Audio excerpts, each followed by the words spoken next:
नमस्कार, news pulse channel में आपका स्वागत है। आज है दिन शनिवार, तारीख 21 मार्च 2026। आइए पहले नजर डालते हैं आज की हेडलाइंस पर। राज्यसभा सांसदों को लेकर सामने आई एडीआर रिपोर्ट। 28 मार्च को जेवर एयरपोर्ट का होगा उद्घाटन। अयोध्या के राम मंदिर में श्री राम यंत्र की स्थापना। जोमैटो से खाना मंगवाना हुआ महंगा। शेयर बाजार में तेजी। देश में बदला मौसम का मिजाज। क्राइम, करोड़ों की प्रॉपर्टी और कर्ज। राज्यसभा सांसदों को लेकर सामने आई एडीआर रिपोर्ट। राज्यसभा के 229 सांसदों के संबंध में एडीआर की रिपोर्ट आई है। इसमें खुलासा हुआ है कि 32% सांसदों पर आपराधिक मामले दर्ज हैं, जिनमें 16% पर गंभीर आरोप हैं। रिपोर्ट में सबसे अमीर और सबसे कर्जदार सांसदों की भी जानकारी आई है। राज्यसभा के सबसे अधिक संपत्ति वाले 3 मौजूदा सांसदों में भारत राष्ट्र समिति बीआरएस के बंदी पार्था सारथी हैं, जिनकी कुल संपत्ति लगभग 5,300 करोड़ रुपए है। दूसरे नंबर पर आम आदमी पार्टी के पंजाब के सांसद राजिंदर गुप्ता हैं, जिनकी कुल संपत्ति लगभग 5,053 करोड़ रुपए है। सूची में तीसरे नंबर पर हैं वाईएसआर कांग्रेस के अल्ला अयोध्या रामी रेड्डी, जिन्होंने अपनी कुल संपत्ति लगभग 2,577 करोड़ रुपए घोषित की है। मई में खुलेगा ट्रेड का सुपरगेट। भारत ब्रिटेन एफटीए पर आई बड़ी खबर, इकोनॉमी को मिलेगा बूस्ट। भारत और ब्रिटेन के बीच पिछले साल जुलाई में हस्ताक्षरित हुआ मुक्त व्यापार समझौता एफटीए मई की शुरुआत तक लागू होने की संभावना है। भारत और ब्रिटेन एफटीए पर बड़ी खबर सामने आई है। दोनों देशों बीच हुए एफटीए लागू होने का काउंटडाउन शुरू हो गया है। जानकारी के अनुसार मई के महीने में एफटीए लागू हो जाएगा। दोनों देशों के बीच बातचीत चल रही है। जो इश्यू बचे हैं, उन्हें जल्द ही सुलझाने की तैयारी चल रही है। 10 पार्किंग, 3 रूट और कड़ी सुरक्षा। 28 मार्च को जेवर एयरपोर्ट का होगा उद्घाटन। ट्रैफिक के लिए खास प्लान तैयार। नोएडा इंटरनेशनल एयरपोर्ट के उद्घाटन की आखिरकार वह घड़ी आ गई, जिसका सभी को बेसब्री से इंतजार था। प्रधानमंत्री नरेंद्र मोदी 28 मार्च को होने वाले इस भव्य कार्यक्रम में शामिल होंगे, जिसको देखते हुए पुलिस प्रशासन, ट्रैफिक पुलिस और प्राधिकरण ने संयुक्त रूप से व्यापक तैयारियां शुरू कर दी हैं। अधिकारियों के मुताबिक कार्यक्रम को लेकर हर छोटी बड़ी व्यवस्था पर नजर रखी जा रही है, ताकि किसी भी तरह की अव्यवस्था न हो। उद्घाटन कार्यक्रम के दौरान बड़ी संख्या में लोगों के आने की संभावना है। अनुमान लगाया जा रहा कि प्रधानमंत्री की रैली को सुनने के लिए करीब 1.5 लाख से ज्यादा अधिक लोग पहुंच सकते हैं। 150 किलो वजन, दिव्य और अद्भुत। अयोध्या के राम मंदिर में श्री राम यंत्र की स्थापना। अयोध्या के राम मंदिर में हिंदू नववर्ष और चैत्र नवरात्रि के पावन अवसर पर राष्ट्रपति द्रौपदी मुर्मू ने मंदिर के तीसरे तल पर 150 किलोग्राम स्वर्ण निर्मित श्री राम यंत्र की स्थापना की। इस भव्य अनुष्ठान में मुख्यमंत्री योगी आदित्यनाथ और राज्यपाल आनंदीबेन पटेल सहित हजारों श्रद्धालु शामिल हुए। श्री राम यंत्र एक पवित्र 150 किलोग्राम सोने और मिश्रित धातु से निर्मित दिव्य तांत्रिक वैदिक यंत्र है। यह मंदिर के तीसरे तल पर स्थापित किया गया है, जो सकारात्मक ऊर्जा, समृद्धि और भगवान राम की दिव्य शक्ति का प्रतीक माना जाता है। चैत्र नवरात्रि और हिंदू नववर्ष के पावन अवसर पर इस राम मंदिर में स्थापित किया गया यह यंत्र मानसिक अशांति, पितृदोष, शनि और राहुकेतु के दुष्प्रभावों को दूर कर सुख समृद्धि लाता है। मथुरा राष्ट्रपति द्रौपदी मुर्मू ने की प्रेमानंद से मुलाकात, महाराज को दी जन्मदिन की शुभकामनाएं। राष्ट्रपति द्रौपदी मुर्मू ने उत्तर प्रदेश के अपने दौरे के दूसरे दिन आज शुक्रवार को विख्यात संत प्रेमानंद महाराज से मुलाकात की और उनके साथ आध्यात्मिक चर्चा भी की। अधिकारियों का कहना है कि राष्ट्रपति आज ही वृंदावन में बाबा नीम करोली की समाधि पर भी जाएंगी और उन्हें श्रद्धांजलि अर्पित करेंगी। साथ ही वह वृंदावन में उड़िया बाबा आश्रम और देवनाल कुंड भी जाएंगी। प्राइम लोकेशन पर लगाए सीसीटीवी, पाक भेजे फोटो वीडियो। गाजियाबाद से पकड़े गए 6 इसी जासूसों ने खोले कई राज। गाजियाबाद के ट्रांस हिंडन इलाके में पुलिस ने ऐसे संदिग्ध जासूसी नेटवर्क का खुलासा किया है, जो पाकिस्तान में बैठे आकाओं को देश के सैन्य ठिकानों और अन्य महत्वपूर्ण स्थानों की संवेदनशील वीडियो फोटो भेजकर उनको अहम जानकारी दे रहा था। सूत्रों के मुताबिक पूछताछ के दौरान आरोपियों ने खुलासा किया कि कुछ बड़े शहरों में दिल्ली धमाके की तरह बड़े आतंकी हमले करने का प्लान था। इन 6 आरोपियों को गिरफ्तार करने के साथ ही पुलिस ने 14 और लोगों को हिरासत में लिया है। इसके बदले में हर फोटो और वीडियो के लिए इन्हें 3,000 से 8,000 रुपए मिलते थे। इन आरोपियों के फेक अकाउंट में पैसा आता था। पुलिस पुणे, अंबाला, पंजाब और चंडीगढ़ सहित कई जगहों पर इस वक्त रेड कर रही है। सरकार ने 300 अवैध बेटिंग वेबसाइट्स ऐप ब्लॉक किए। इनमें ऑनलाइन स्पोर्ट्स बेटिंग प्लेटफॉर्म भी शामिल। अब तक 8,400 प्लेटफॉर्म बंद। सरकार ने अवैध ऑनलाइन जुआ और सट्टेबाजी के खिलाफ बड़ी कार्रवाई करते हुए 300 वेबसाइट्स ऐप्स को ब्लॉक किया है। सरकारी सूत्रों के मुताबिक अब तक कुल 8,400 ऐसे प्लेटफॉर्म्स पर बैन लगाया जा चुका है। इनमें से करीब 4,900 वेबसाइट्स ऑनलाइन गेमिंग एक्ट लागू होने के बाद ब्लॉक की गई हैं। जोमैटो से खाना मंगवाना महंगा हुआ, प्लेटफॉर्म फीस 19% बढ़ाई, हर ऑर्डर पर 12 रुपए 50 पैसे के बजाय अब 14 रुपए 90 पैसे देने होंगे।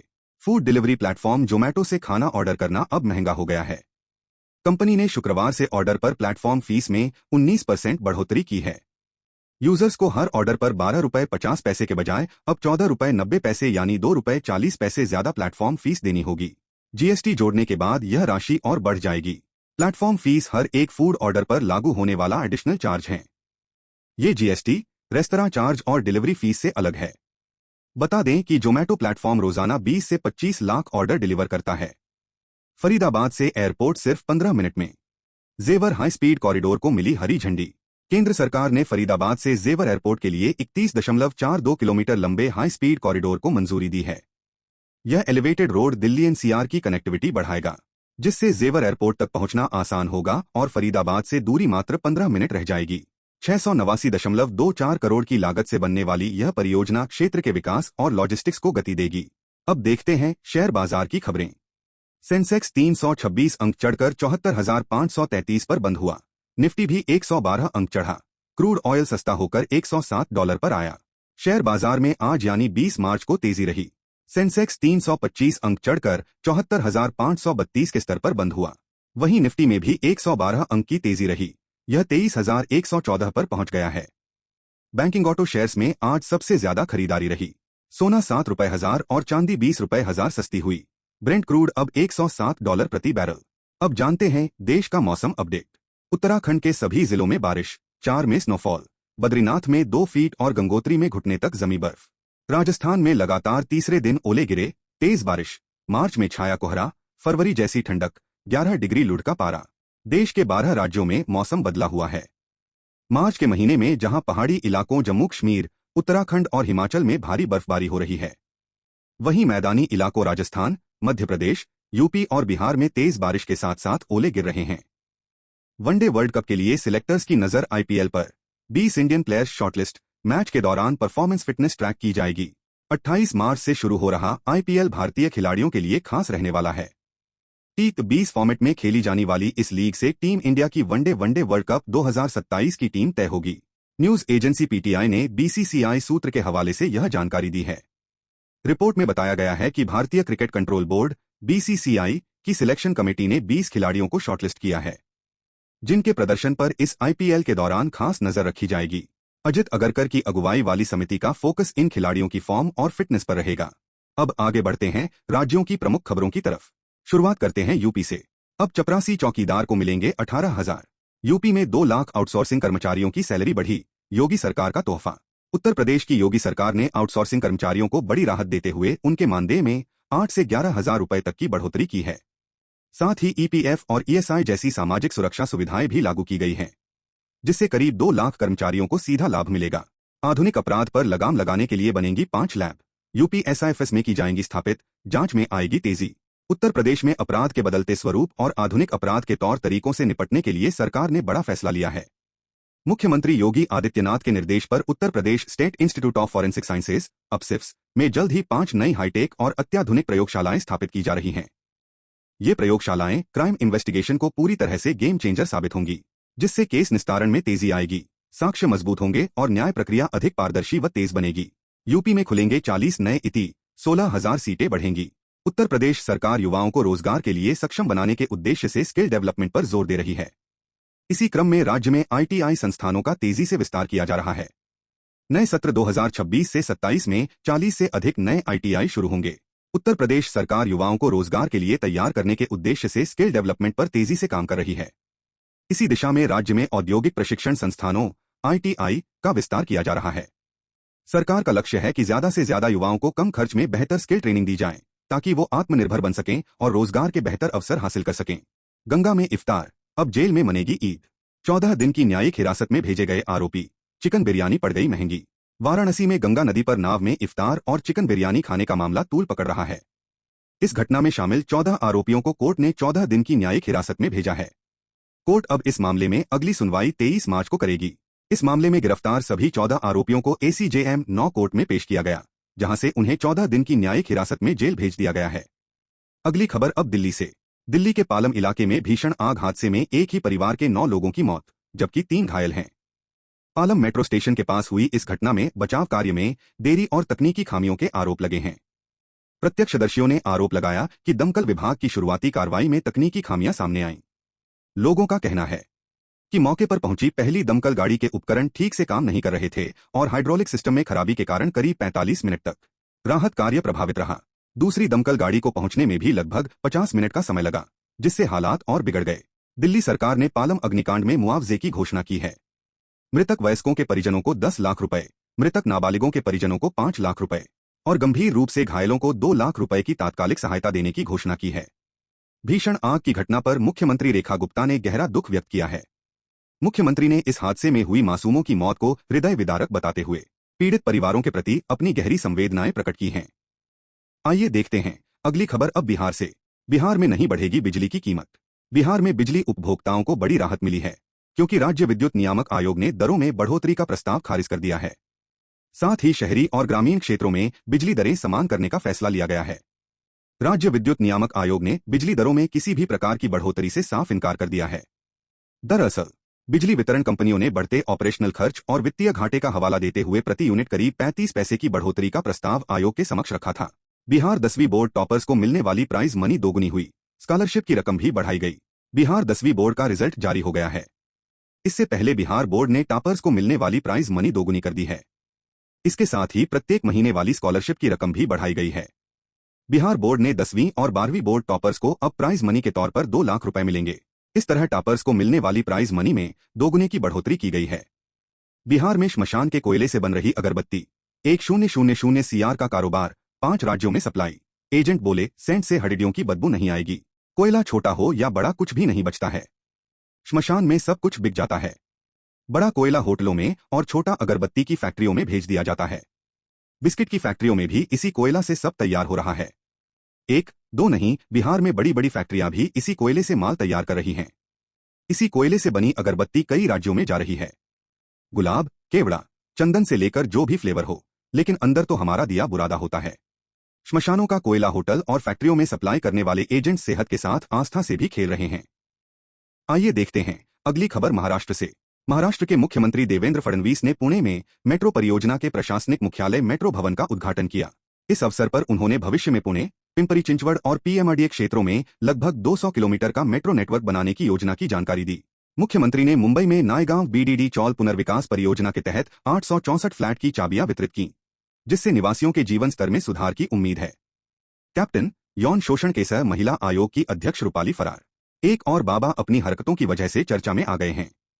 महाराष्ट्र के कथित मशहूर ज्योतिषी अशोक खरात, जिसे नासिक पुलिस ने कथित यौन उत्पीड़न के मामले में गिरफ्तार किया है, उसके खिलाफ जांच का दायरा बढ़ाते हुए महाराष्ट्र सरकार ने गहराई से जांच के लिए एक विशेष जांच दल सेट का भी गठन कर दिया है। खुद को ज्योतिष बताने वाले अशोक खरात पर रेप के आरोप लगे हैं। सामाजिक कार्यकर्ता अंजलि दमानिया ने अशोक पर सैकड़ों महिलाओं के यौन शोषण का आरोप लगाया है। सिट ने जांच शुरू कर दी है। सिट की अगुवाई तेज तर्रार आईपीएस अधिकारी तेजस्वी सातपुते कर रही हैं। इस मामले में आरोपों से घिरी राज्य महिला आयोग की अध्यक्ष रूपाली चाकणकर फरार बताई जा रही हैं। आइए देखते हैं अगली खबर झारखंड से। केजरीवाल की तरह हेमंत सोरेन भी बना रहे हैं शीश महल। झारखंड बीजेपी नेता के आरोप से बवाल। झारखंड के मुख्यमंत्री हेमंत सोरेन पर भाजपा ने 100 करोड़ के शीश महल निर्माण का गंभीर आरोप लगाया है। भाजपा प्रवक्ता प्रतुल शाहदेव के अनुसार मुख्यमंत्री आवास की हेरिटेज बिल्डिंग को ध्वस्त कर यह भव्य महल बनवाया जा रहा है। भाजपा ने इसे जनता के पैसे की बर्बादी बताया है। इस विवाद ने राज्य की राजनीति गर्मा दी है। अब झारखंड बीजेपी के नेता राज्य के मुख्यमंत्री हेमंत सोरेन पर राज्य में शीश महल बनाने का आरोप लगा रहे हैं। वाह रे सिस्टम। मासूम बेटे की लाश डिब्बे में बंद कर ले गया पिता, एम्बुलेंस तक नहीं मिली। झारखंड के पश्चिमी सिंहभूम जिले के चाईबासा की घटना है। यहां एम्बुलेंस नहीं मिलने के कारण एक पिता को अपने मृत नवजात बच्चे के शव को कार्टन में रखकर घर ले जाना पड़ा। परिजनों ने अस्पताल प्रशासन पर लापरवाही का आरोप लगाया है, जबकि अस्पताल का कहना है कि एम्बुलेंस की मांग नहीं की गई थी। झारखंड के पश्चिमी सिंहभूम जिले में स्वास्थ्य व्यवस्था की बदहाल स्थिति एक बार फिर सामने आई है। यह मामला कराईकेला थाना क्षेत्र के बंगरासाई गांव का है। आइए देखते हैं अगली खबर अब राजस्थान से। राजस्थान के कोटपूतली में भैंसों के तबेले में मिली गैस एजेंसी, रखे मिले 201 सिलेंडर। कोटपूतली में रसद विभाग ने बड़ी कार्रवाई करते हुए अवैध गैस एजेंसी का भंडाफोड़ किया। मौके से 200 से अधिक गैस सिलेंडर जब्त किए गए, जबकि एजेंसी बिना लाइसेंस संचालित हो रही थी। भैंसों के तबेले में टीम ने मौके पर पहुंचकर करीब 106 भरे हुए और 95 खाली कमर्शियल गैस सिलेंडर जब्त किए। जांच के दौरान सामने आया कि गुंजन गैस एजेंसी नाम से संचालित यह agency gas point petroleum limited company से जुड़ी बताई जा रही थी, लेकिन इसके पास आवश्यक दस्तावेज नहीं थे। अगली खबर अब उत्तराखंड से। 1 लाख में भागवत कथा और महाभोग के लिए 45,000। केदारनाथ बद्रीनाथ मंदिर में अलग अलग पूजा के नए रेट। उत्तराखंड में चारधाम यात्रा से पहले बद्रीनाथ और केदारनाथ धाम में विशेष पूजा और आरती के शुल्क बढ़ा दिए गए हैं। बीकेटीसी के फैसले के अनुसार नई दरें आगामी यात्रा से लागू होंगी। हालांकि सामान्य दर्शन अब भी निःशुल्क रहेंगे। बद्री केदार मंदिर समिति बीकेटीसी की बोर्ड बैठक में इस प्रस्ताव को सर्वसम्मति से मंजूरी दी गई, जिसके बाद नई दरें तय कर दी गई हैं। हालांकि दोनों धामों में सामान्य दर्शन पहले की तरह निःशुल्क ही रहेंगे। अब नजर डालते हैं हरियाणा के समाचारों पर। हरियाणा में लागू होंगी स्मार्ट बुक्स। हर सवाल का होगा क्यूआर कोड, स्कैन करते ही खुलेगा वीडियो। हरियाणा में शिक्षा को आधुनिक और डिजिटल बनाने की दिशा में बड़ा बदलाव शुरू होने जा रहा है। हरियाणा में शिक्षा व्यवस्था को आधुनिक और तकनीकी रूप देने की दिशा में बड़ा कदम उठाया जा रहा है। हरियाणा विद्यालय शिक्षा बोर्ड अब स्टूडेंट्स के लिए पढ़ाई को आसान और इंटरैक्टिव बनाने की तैयारी कर चुका है। नए शिक्षा सत्र से कक्षा 9वीं से 12वीं तक के छात्रों को स्मार्ट पुस्तकें उपलब्ध कराई जाएंगी, जिनमें क्यूआर कोड के माध्यम से डिजिटल कंटेंट जुड़ा होगा। नवरात्रि में हरियाणा में मीट बिक्री पर सख्ती, अवैध दुकानों पर लगेगा ताला, एक्शन में सरकार। नवरात्रि के दौरान बड़ी संख्या में लोग व्रत और धार्मिक अनुष्ठानों में शामिल होते हैं, इसलिए इस आदेश को विशेष रूप से संवेदनशील माना जा रहा है। इस फैसले के बाद पूरे राज्य में अवैध मीट दुकानों पर ताला लग सकता है। चैत्र नवरात्रि के पहले दिन हरियाणा सरकार ने राज्य भर में बिना लाइसेंस चल रही मीट की दुकानों के खिलाफ सख्त कार्रवाई के निर्देश जारी किए हैं। सरकार ने सभी नगर निगमों और नगर पालिकाओं को अपने अपने क्षेत्रों में ऐसी अवैध दुकानों की पहचान कर उन्हें तुरंत बंद कराने को कहा है। अब नजर गुरुग्राम पर। मेंटेनेंस न देने वालों की सोसाइटी मैनेजमेंट ने की पब्लिक शेमिंग, वायरल हुआ मामला। गुरुग्राम में इस सोसाइटी में कुछ ऐसे फ्लैट मालिक हैं जिन्होंने लंबे समय से मेंटेनेंस चार्ज नहीं चुकाया है। इसे लेकर सोसाइटी प्रबंधन ने एक अनोखा और विवादित तरीका अपनाया। उन्होंने एक बोर्ड तैयार कर सोसाइटी के मुख्य गेट के पास लगा दिया, जिसमें उन सभी लोगों के नाम लिखे गए हैं जिन्होंने भुगतान नहीं किया है। यह बोर्ड इस तरह लगाया गया है कि हर आने जाने वाले की नजर उस पर आसानी से पड़ जाए। सोसाइटी ने इन निवासियों पर मेड, फूड डिलीवरी और अन्य सुविधाओं पर भी रोक लगा दी है। अब नजर डालते हैं मध्य प्रदेश के समाचारों पर। शेयर में इन्वेस्ट करने का ऑफर, 500% मुनाफे का वादा, ठग लिए 2.25 करोड़, महिला ने गंवा दी जीवन भर की पूंजी। जबलपुर में साइबर ठगी के बड़े गिरोह का खुलासा हुआ है, जहां प्रेमजी इन्वेस्ट नाम के फर्जी ऐप के जरिए महिला से 2.27 करोड़ रुपए ठगे गए। पुलिस ने अब तक 7 आरोपियों को गिरफ्तार किया है। मध्य प्रदेश के जबलपुर की क्राइम ब्रांच पुलिस ने ऐसे शातिर साइबर ठगों को गिरफ्तार किया है, जो भोले भाले लोगों को मुनाफे का झांसा देकर उनसे ऑनलाइन ठगी कर लेते थे। क्राइम ब्रांच के अधिकारियों का दावा है कि इस पूरे मामले में और कई बड़े खुलासे हो सकते हैं। आज के लिए इतना ही। आपसे अगली मुलाकात होगी कल। इसी तरह की ताज़ा खबरों को देखने के लिए चैनल को सब्सक्राइब करें और जुड़े रहिए हमारे चैनल न्यूज़ पल्स से।